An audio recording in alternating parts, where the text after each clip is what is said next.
Tamanna from Vishwas Navsharda Public School, Bhuna.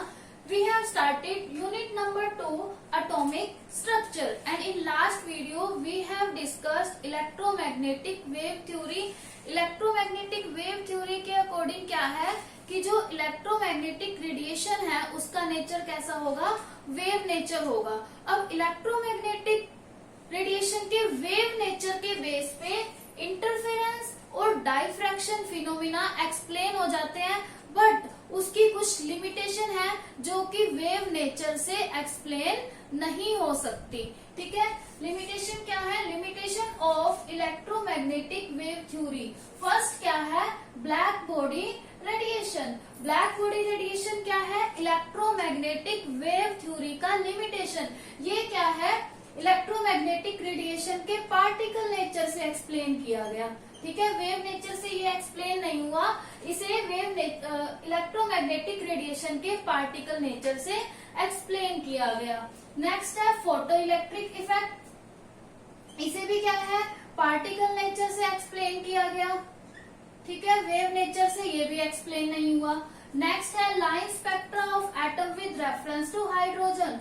जो hydrogen atom का line spectra था वो भी इलेक्ट्रोमैग्नेटिक वेव थ्योरी से एक्सप्लेन नहीं हो पाया था। नेक्स्ट है variation of heat capacity of solid as a function of temperature. Means heat capacity का जो वेरिएशन होगा वो क्या है? टेम्परेचर का एक फंक्शन होगा। इस चीज को भी इलेक्ट्रोमैग्नेटिक वेव थ्योरी ने एक्सप्लेन नहीं किया था। ठीक है स्टूडेंट, ये 4 लिमिटेशन है इलेक्ट्रोमैग्नेटिक वेव थ्योरी की, जिसमें से इसकी first limitation that is black body radiation, ये आप लोग कंप्लीटली डिस्कस कर चुके हैं। ये आपको सर ने भी पहले पूरा एक्सप्लेन कर दिया था। So today we are going to discuss photo electric effect.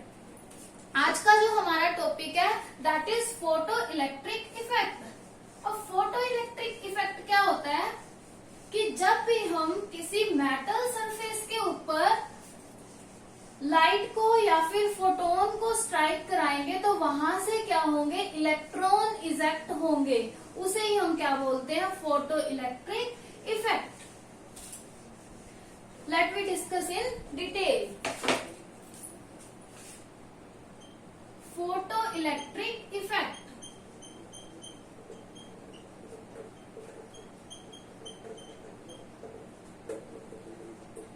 क्या होता है स्टूडेंट? फोटो इलेक्ट्रिक इफेक्ट, सबसे पहले तो हम ये देखते हैं कि फोटो इलेक्ट्रिक इफेक्ट दिया किस साइंटिस्ट ने था। हर्ट्ज नाम के साइंटिस्ट थे जिन्होंने फोटो इलेक्ट्रिक इफेक्ट को फर्स्टली एक्सप्लेन किया था, बट वो कम्प्लीटली एक्सप्लेन नहीं कर पाए थे। सबसे पहले फोटो इलेक्ट्रिक इफेक्ट के बारे में जिस साइंटिस्ट ने एक्सप्लेन किया या गिव किया जिस साइंटिस्ट ने, वो कौन थे? हर्ट्ज। ठीक है, कम्प्लीटली इन्होंने इसको कंप्लीट नहीं किया, कम्प्लीटली एक्सप्लेन नहीं किया।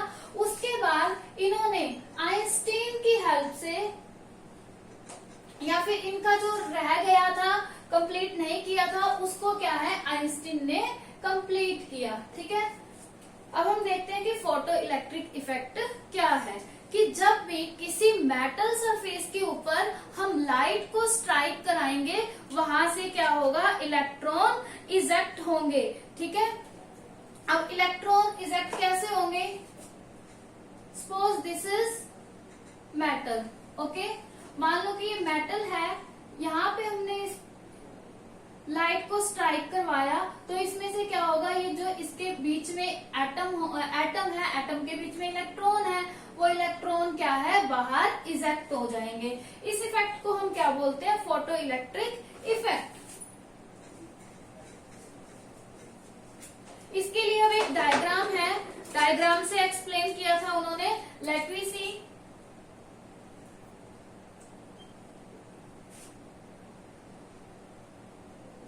This is vacuum chamber. This is metal plate. This is battery. यहाँ पर क्या है? एक डिटेक्टर लगा हुआ है। Okay, this is vacuum chamber.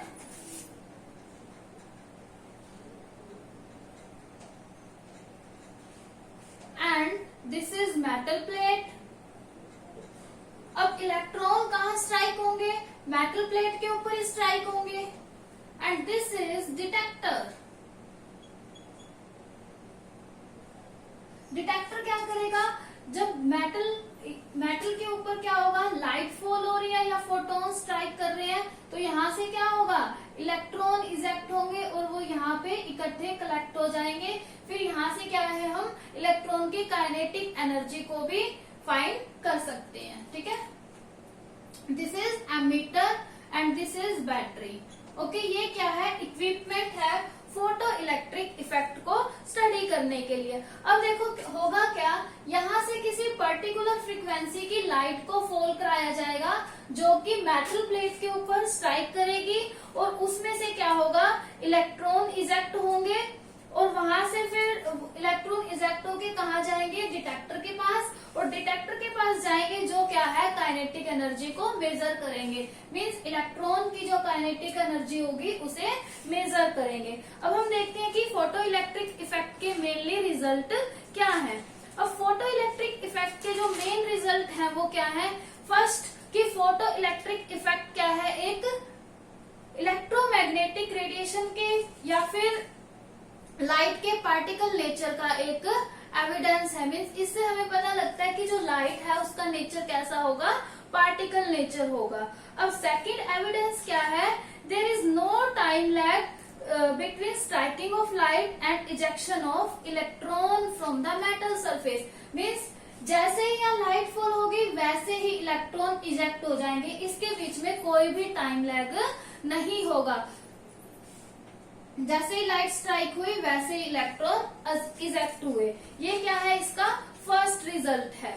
Second क्या है, number of electron ejected is proportional to the intensity और ब्राइटनेस ऑफ लाइट, कि जो यहाँ से नंबर ऑफ इलेक्ट्रॉन इजेक्ट होंगे, जब फोटोन यहाँ पे स्ट्राइक करेंगे तो इलेक्ट्रॉन इजेक्ट हो रहे हैं, तो जितने नंबर ऑफ इलेक्ट्रॉन यहाँ से इजेक्ट होंगे,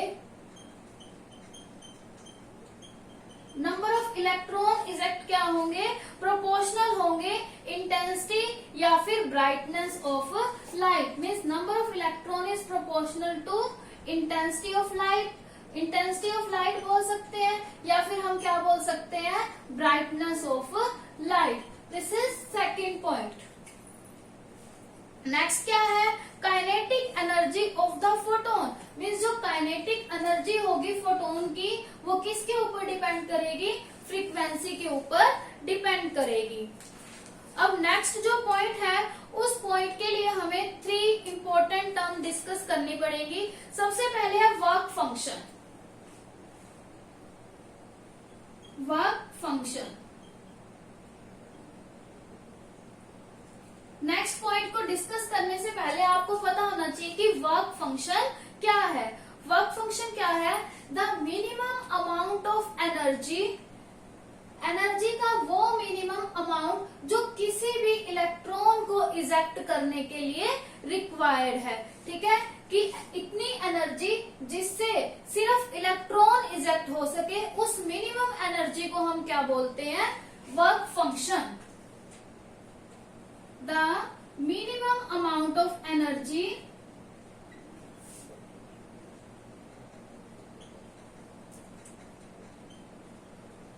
required to eject electron,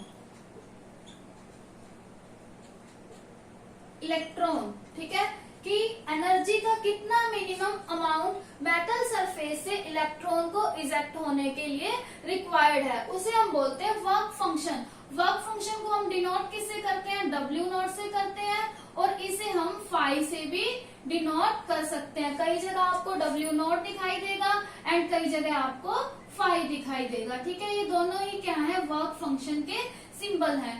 अब हम देखते हैं कि वर्क फंक्शन, अब हम ये देखेंगे कि कहाँ से कहाँ इलेक्ट्रॉन इजेक्ट होगा और कितनी एनर्जी चाहिए। सपोज दिस इज मेटल, ठीक है। अब मेटल है, आप लोगों को पता है कि मेटल किससे मिलके बनता है, बहुत सारे एटम से मिलके बनता है। अब मेटल क्या है, यहाँ पे एटम होंगे बहुत सारे, इस टाइप से, ये आप लोगों को पता है। ठीक है, अब एक एटम में भी क्या होगा, न्यूक्लियस होगा, इसमें क्या होंगी, शेल्स होंगी। अब मान लो कि इसका वैलेंस इलेक्ट्रॉन वो यहाँ है, या कहीं और मान लो, यहाँ मान लो। अब यहाँ से इसको मेटल सरफेस पे लाने के लिए, ठीक है, मान लो कि ये इलेक्ट्रॉन यहाँ है और मेटल का सरफेस कहाँ है, यहाँ। अब इस जगह से या फिर इस शेल से इलेक्ट्रॉन को मेटल के सरफेस पे लाने के लिए जितनी एनर्जी रिक्वायर्ड है उसी को ही हम क्या बोलते हैं, work function. And work function is denoted by W node, ठीक है। सेकेंड टर्म जो हमें डिस्कस करनी है दैट इज थ्रेशोल्ड फ्रीक्वेंसी।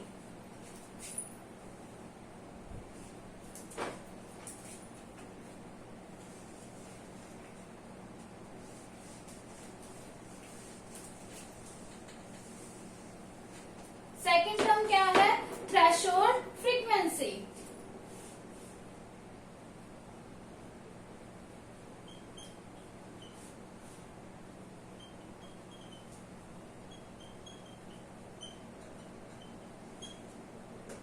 अब देखिए थ्रेशोल्ड फ्रीक्वेंसी क्या है, the minimum frequency of incident radiation, ठीक है। इंसिडेंट रेडिएशन का मिनिमम फ्रीक्वेंसी जिससे नीचे इजेक्शन पॉसिबल नहीं हो सकता या फिर जिससे नीचे फोटो इलेक्ट्रिक एमिशन पॉसिबल नहीं है। क्या होगा, the minimum frequency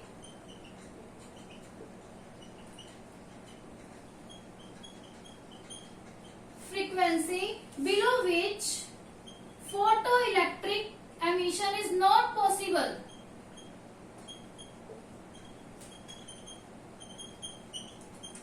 Photoelectric emission is not possible and it is denoted by nu node. इसे हम क्या है, न्यू नोड से फ्रीक्वेंसी आप लोगों को पता है कि क्या होती है, न्यू से डिनोट करते हैं फ्रीक्वेंसी को, बट थ्रेशोल्ड फ्रीक्वेंसी को हम किससे डिनोट करेंगे, न्यू नोड से, ठीक है। ये क्या है, एक कांस्टेंट फ्रीक्वेंसी। हर एक मेटल के केस में ये फ्रीक्वेंसी क्या होगी, फिक्स होगी, जिससे नीचे क्या है, फोटो इलेक्ट्रिक एमिशन पॉसिबल नहीं होगा। इसे हम क्या बोलते हैं, न्यू नोड, ठीक है। Let me take an example. एक एग्जाम्पल की हेल्प से देखते हैं। मान लो कि हमने potassium metal, this is potassium metal, ठीक है। पोटेशियम मेटल के ऊपर हमने रेड लाइट को स्ट्राइक कराया। ये रेड लाइट है, रेड लाइट के फोटोन इसके ऊपर स्ट्राइक कर रहे हैं या रेड लाइट इसके ऊपर फॉल हो रही है। जब रेड लाइट इसके ऊपर फॉल हो रही है ना, तो इसमें से फोटो इलेक्ट्रिक एमिशन जो है वो अकर नहीं होगा, ठीक है। रेड लाइट से फोटो इलेक्ट्रिक एमिशन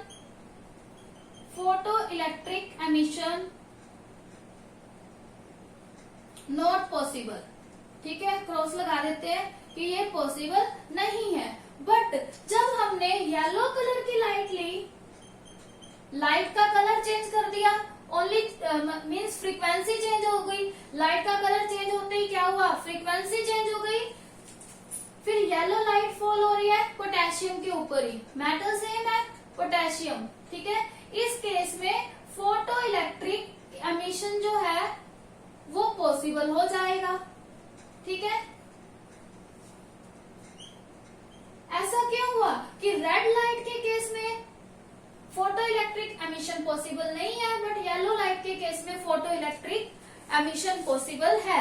ऐसा इसलिए है क्योंकि पोटेशियम मेटल के केस में जो थ्रेशोल्ड फ्रीक्वेंसी है वो कितनी है, 5.0 इंटू 10⁻14 हर्ट्ज, ठीक है। This is threshold frequency of potassium metal. ये क्या है, न्यू नोड 5.0 इंटू 10⁻14 हर्ट्ज, ये थ्रेशोल्ड फ्रीक्वेंसी है पोटेशियम मेटल के केस में। बट जब हमने रेड लाइट लिया तो रेड लाइट के केस में फोटो इलेक्ट्रिक एमिशन नहीं हुआ, तो यहाँ पे क्या था, रेड लाइट की फ्रीक्वेंसी जो है वो थ्रेशोल्ड फ्रीक्वेंसी से कम है। Means in case of red light new less than new naught, ठीक है। इस केस में कितना होता है, 4.3 to 4.6 समथिंग होता है।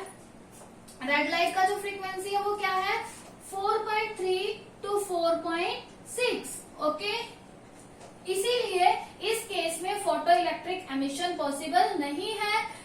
रेड लाइट की फ्रीक्वेंसी थ्रेशोल्ड फ्रीक्वेंसी से कम है। अब नेक्स्ट देखते हैं हम येलो लाइट की बात करते हैं। येलो लाइट के केस में क्या है, येलो लाइट की फ्रीक्वेंसी कहाँ लाई करती है, 5.1 to 5.3 या 2 बोल सकते हैं, ठीक है। ये है येलो लाइट की फ्रीक्वेंसी। अब येलो लाइट की फ्रीक्वेंसी देखो थ्रेशोल्ड फ्रीक्वेंसी से क्या है, ज्यादा है। इस केस में फोटो इलेक्ट्रिक एमिशन भी होगा but with some kinetic energy. अब जो 5.0 इंटू 10⁻14 हर्ट्ज फ्रीक्वेंसी है, इस इतनी फ्रीक्वेंसी से तो फोटो इलेक्ट्रिक एमिशन हो जाएगा, बट जो कुछ एक्स्ट्रा फ्रीक्वेंसी बच जाएगी वो किसके रूप में कंजर्व रहेगी, काइनेटिक एनर्जी, ठीक है। एज ए काइनेटिक एनर्जी वो कंजर्व रहेगी। अब देखो इस चीज को जो हर्ट्ज है वो एक्सप्लेन नहीं कर पाया था कि फोटो इलेक्ट्रिक एमिशन भी हुआ साथ में काइनेटिक एनर्जी भी होगी। क्यों, क्योंकि इसकी फ्रीक्वेंसी क्या है, न्यू नोड से मीन्स थ्रेशोल्ड फ्रीक्वेंसी से ज्यादा है। अब यहाँ इसके बाद इस पॉइंट के बाद आइंस्टीन आए और उन्होंने इस चीज को एक्सप्लेन किया। देखते हैं कैसे।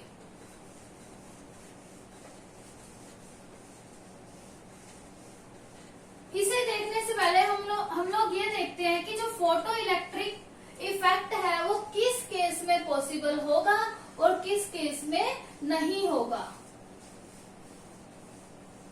Means condition for photo electric effect, कि फोटो इलेक्ट्रिक इफेक्ट कब पॉसिबल है और कब नहीं है। Suppose that this is metal surface, ठीक है, एंड इलेक्ट्रॉन या फिर photon are ejected on the atom. जब फोटोन यहाँ पे फॉल हो रहे हैं, स्ट्राइक कर रहे हैं, तो इलेक्ट्रॉन इजेक्ट होना चाहिए। बट हम केस 1 की बात करते हैं जब ई इंसिडेंट मीन्स जो लाइट इसके ऊपर फॉल हो रही है उसकी एनर्जी अगर वर्क फंक्शन से कम है, वर्क फंक्शन आप लोगों को पता लग गया कि मिनिमम एनर्जी जो क्या है किसी भी इलेक्ट्रॉन को इजेक्ट करने के लिए रिक्वायर्ड है। अगर ई इंसिडेंट की एनर्जी वर्क फंक्शन से कम है तो इस केस में फोटो इलेक्ट्रिक इफेक्ट पॉसिबल नहीं होगा। This is case 1। Photo electric effect is not possible. कब पॉसिबल नहीं होगा, जब E incident means incident ray की एनर्जी जब वर्क फंक्शन से कम है तब फोटो इलेक्ट्रिक इफेक्ट पॉसिबल नहीं है। This is case 1। केस 2 की बात करते हैं। केस 2 में क्या है, सेम है कि लाइट फॉल हो रही है मेटल के ऊपर, इलेक्ट्रॉन इजेक्ट होंगे, ठीक है। लाइट के अंदर फोटोन है, फोटोन का यहाँ इजेक्ट होंगे और इलेक्ट्रॉन मेटल सरफेस पे आएगा या नहीं आएगा वो किस पे डिपेंड है। अगर E incident ray means energy of incident ray work function के इक्वल है तो इस एटम में से इलेक्ट्रॉन कहाँ है, मेटल सरफेस पे आ जाएगा, ठीक है। कब, जब ई इंसिडेंट वर्क फंक्शन के इक्वल है। वर्क फंक्शन W0 भी हो सकता है या फिर 5 भी हो सकता है, ठीक है। जब E incident means energy of electromagnetic radiation work function के इक्वल है तब जो इलेक्ट्रॉन है वो मेटल के सरफेस पे आ जाएंगे, मीन्स इलेक्ट्रॉन का इजेक्शन हो जाएगा, ठीक है। मीन्स इस केस में क्या है, photo electric effect is possible. Photo electric effect जो है वो पॉसिबल है। बात करते हैं केस 3 की। केस 3 में क्या होगा, same, this is metal surface and photon are ejected on the atom. Electron अब इजेक्ट होंगे या नहीं होंगे केस में देखते हैं कि जब ई इंसिडेंट रे, हमने लेस की बात कर ली, इक्वल की भी बात कर ली, अब बात करते हैं कि जब इंसिडेंट रे की एनर्जी ग्रेटर है वर्क फंक्शन से तो क्या होगा, ज्यादा है। तो इलेक्ट्रॉन तो इजेक्ट हो जाएंगे यहाँ पर इलेक्ट्रॉन इजेक्ट हुआ, बट उसकी एनर्जी ज्यादा है वर्क फंक्शन से, तो इजेक्ट होके वो कहाँ जाएगा, मेटल सरफेस से बाहर आ जाएगा। क्यों? क्योंकि एनर्जी क्या है, ज्यादा है।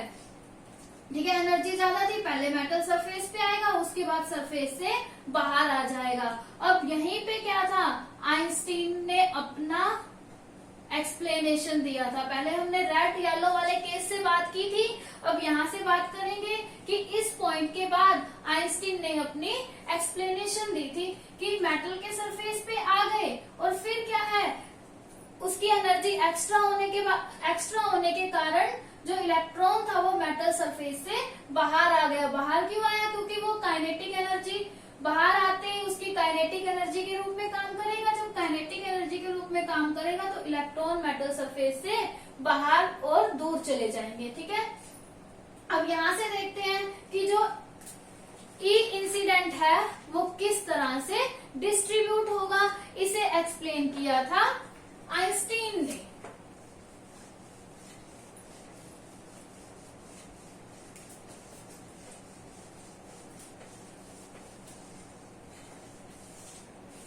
क्या बोला आइंस्टीन ने कि जो ई इंसिडेंट है,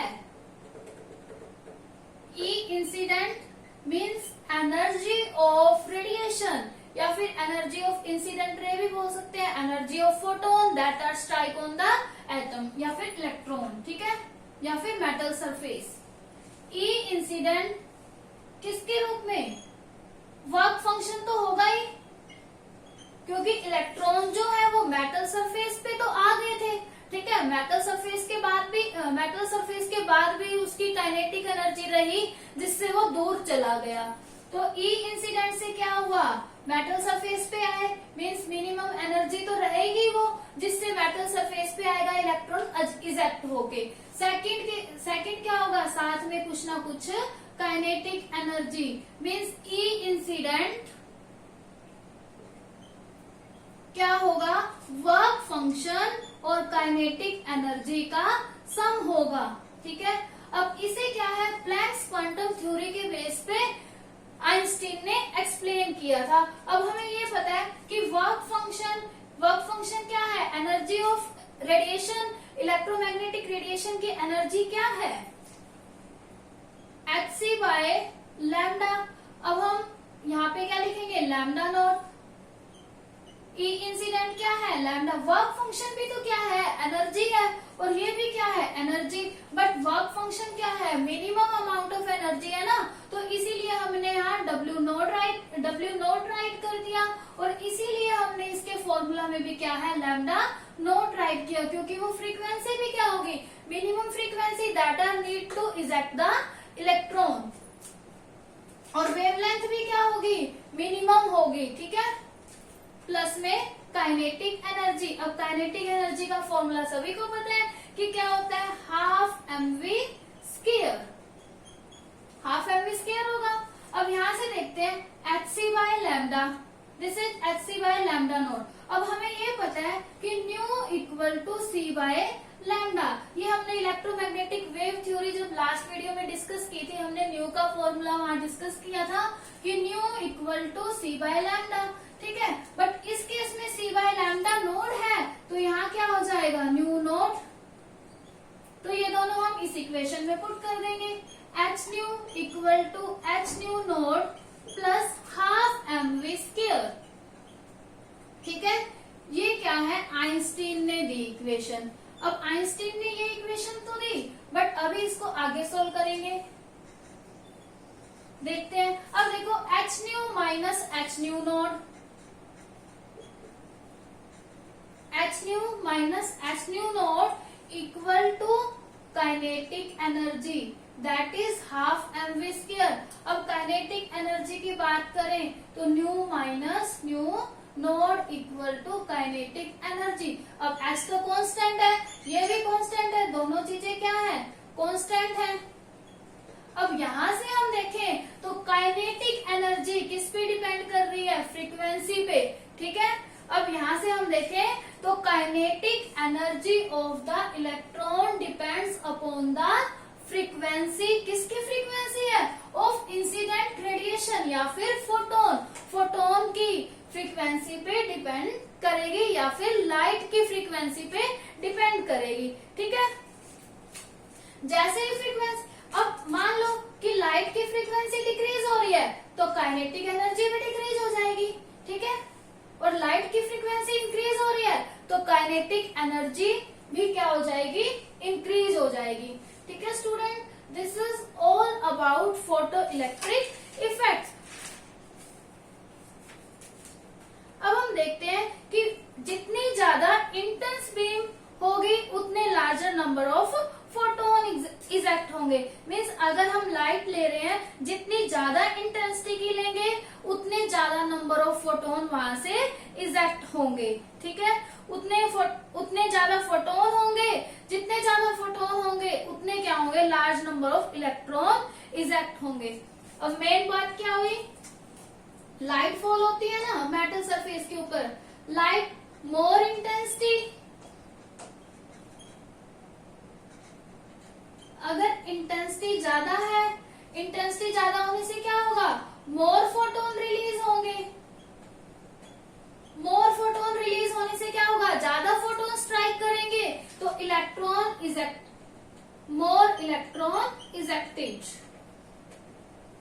ठीक है, क्या हुआ, ज्यादा इंटेंसिटी की लाइट, ज्यादा फोटोन रिलीज, ज्यादा फोटोन होंगे, ज्यादा इंटेंसिटी की लाइट है और ज्यादा क्या होंगे, इलेक्ट्रॉन इजेक्ट होंगे। ठीक है स्टूडेंट, एक पॉइंट और है इसका फोटो इलेक्ट्रिक इफेक्ट का, वो क्या है, नंबर ऑफ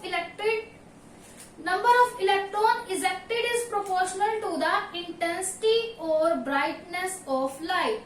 ये हमने पढ़ा था। अब ये कैसे होगा कि जितने ज्यादा फोटोन रिलीज हो रहे हैं या फिर जितने ज्यादा इलेक्ट्रॉन इजेक्ट हो रहे हैं वो किसके प्रोपोर्शनल है, इंटेंसिटी के प्रोपोर्शनल। वो कैसे है, देखो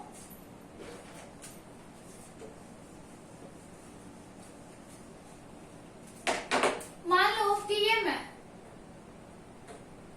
यहाँ पे इंटेंसिटी है, यहाँ पे लाइट है लेस इंटेंसिटी की, यहाँ पे लाइट है मोर इंटेंसिटी की। अब लेस इंटेंसिटी की लाइट है तो थोड़े से एरिया पे फॉल होगी, अगर मोर इंटेंसिटी की लाइट है तो ज्यादा एरिया पे फॉल होगी। ठीक है, अब लेस एरिया पे फॉल हो रही है तो लेस फोटोन रिलीज होंगे, लेस फोटोन रिलीज होंगे तो इलेक्ट्रॉन इजेक्ट क्या होंगे, लेस। इसी केस से ठीक है, अगर ज्यादा इंटेंसिटी की लाइट है तो क्या होगा, ज्यादा फोटोन रिलीज होंगे और मोर इलेक्ट्रॉन इजेक्ट होंगे। बट अगर लेस इंटेंसिटी की लाइट है तो कम एरिया पे फॉल होगी, कम एरिया पे फॉल होगी तो इलेक्ट्रॉन इजेक्टेड भी क्या होंगे, लेस होंगे। Student, this is all about photo electric effect. आप लोगों को फोटो इलेक्ट्रिक इफेक्ट अपनी बुक में से रीड करना है और उसके नोट्स प्रिपेयर करने हैं। इसके बाद हम देखते हैं dual behaviour of electromagnetic radiation. अभी हमने लास्ट वीडियो में ये डिस्कस किया था कि जो इलेक्ट्रोमैग्नेटिक रेडिएशन है वो क्या है, वेव बिहेवियर शो करती है।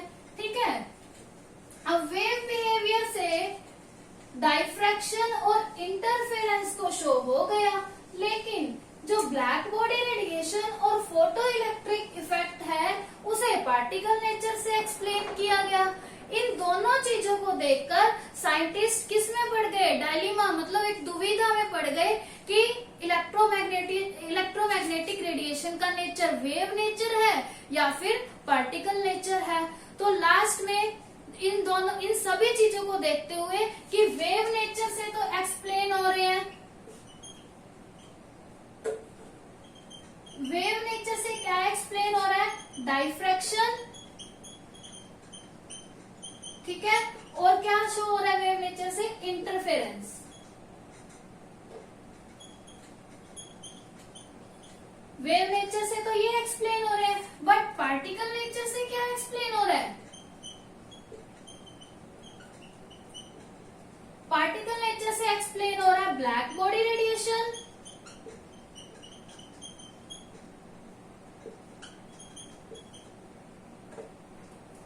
Black body radiation and photo electric effect.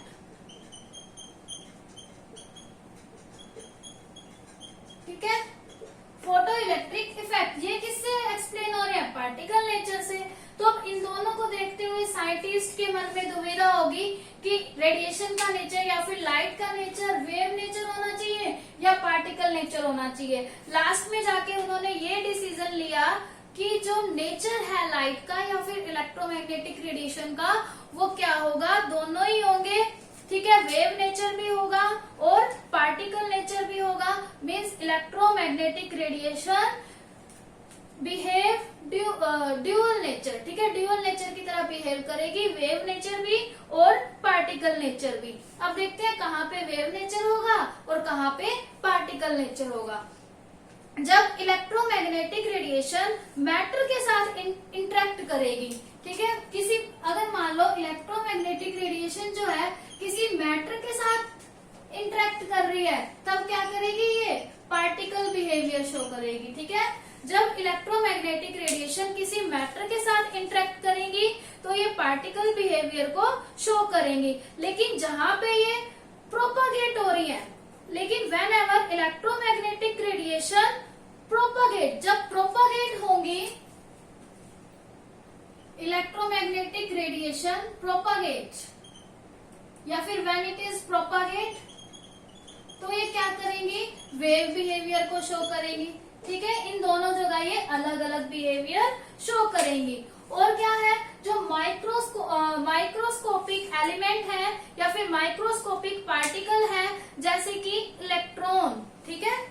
अब इलेक्ट्रॉन है, माइक्रोस्कोपिक पार्टिकल है, ये भी दोनों ही बिहेवियर को शो करेगा, वेव नेचर को भी और पार्टिकल नेचर को भी। तो इस तरह साइंटिस्ट ने लास्ट में जाके ये कंक्लूजन लिया था कि जो इलेक्ट्रोमैग्नेटिक रेडिएशन है उसका ड्यूअल नेचर होगा, wave nature and particle nature, and light behave as both nature, dual nature, particle and wave nature.